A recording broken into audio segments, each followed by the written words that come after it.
The San Antonio Spurs are playing postseason basketball tonight. And while it isn't a playoff series, this single-elimination road matchup with the Grizzlies is their first step towards capturing the 8th seed and getting their young core invaluable first-round experience. It's win or one. Point 2, point 3.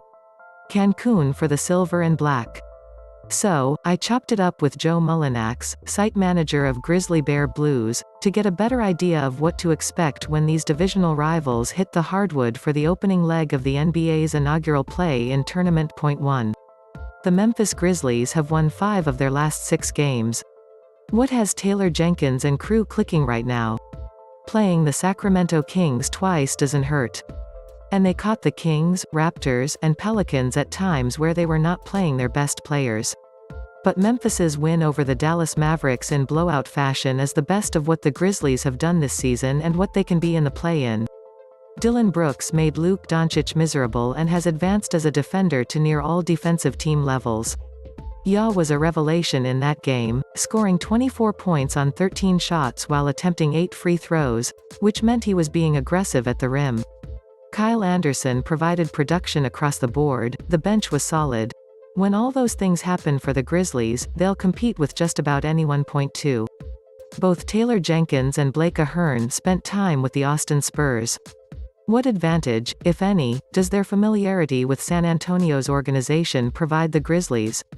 They surely understand what level of preparation and execution this Spurs team is capable of, even with them being 2-10 in their last 12 games.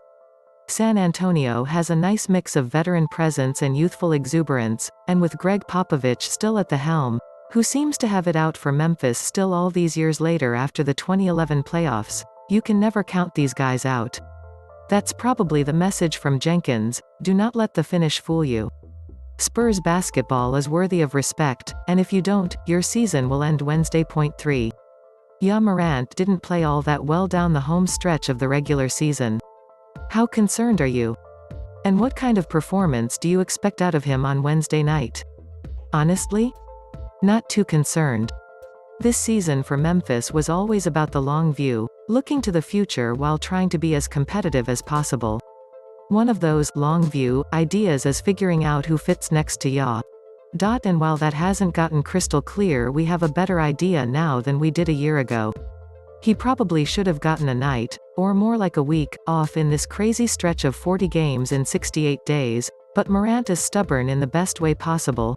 He wanted to play, passed tests on his injured ankle from earlier in the season, and here we are. He needs to be able to take what the defense gives him more effectively.